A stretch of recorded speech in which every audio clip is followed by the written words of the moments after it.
Hi, welcome to another Read Aloud. Today I'm reading The Relatives Came by Cynthia Rylant and illustrated by Stephen Gammel.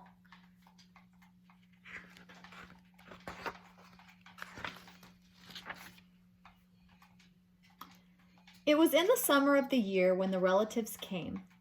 They came up from Virginia. They left when their grapes were nearly purple enough to pick, but not quite.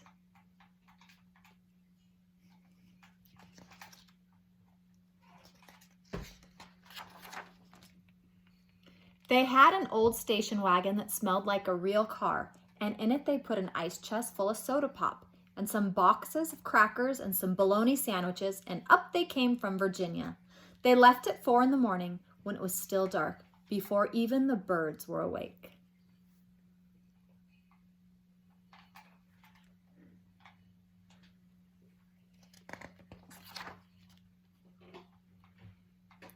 They drove all day long and into the night, and while they traveled along, they looked at the strange houses and different mountains, and they thought about their almost purple grapes back home.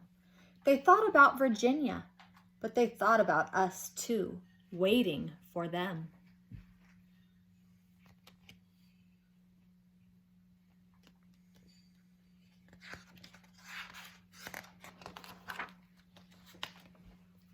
So they drank up all their pop and ate all their crackers and traveled up all those miles until finally they pulled into our yard.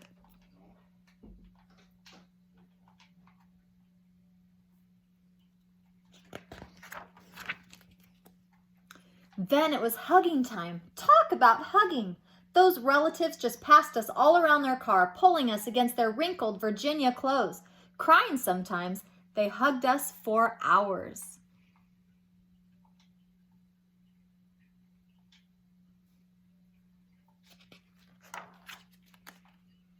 Then it was into the house, and so much laughing and shining faces and hugging in the doorways. You'd have to go through at least 4 different hugs to get from the kitchen to the front room. Those relatives.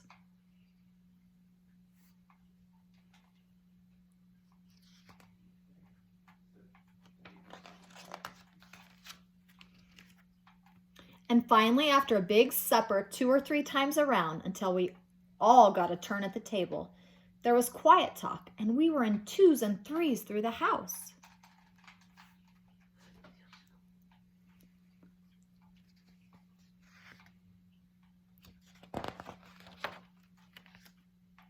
The relatives weren't particular about beds, which was good since there weren't any extras. So a few squeezed in with us and the rest slept on the floor, some with their arms thrown over the closest person, or some with an arm across one person, a leg across another.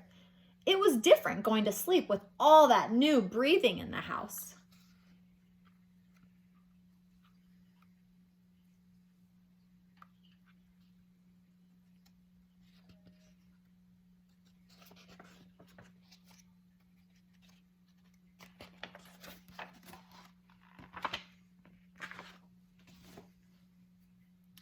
The relatives stayed for weeks and weeks. They helped us tend the garden, and they fixed any broken things they could find.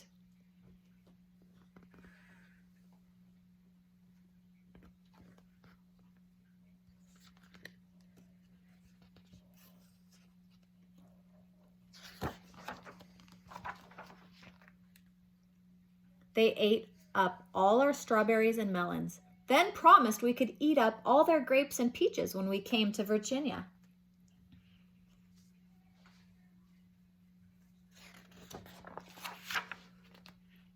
But none of us thought about Virginia much. We were so busy hugging and eating and breathing together.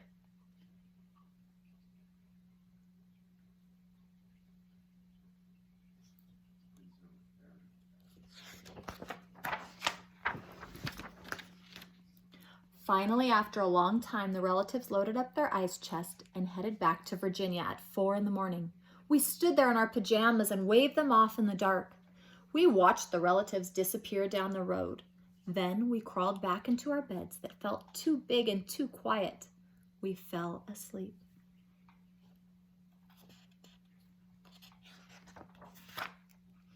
And the relatives drove on all day long and into the night. And while they traveled along, they looked at the strange houses and different mountains, and they thought about their dark purple grapes waiting at home in Virginia. But they thought about us too, missing them, and they missed us.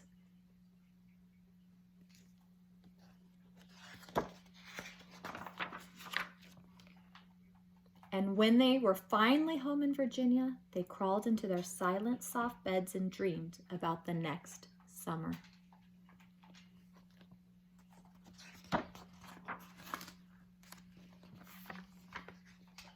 I hope you enjoyed The Relatives Came. Bye.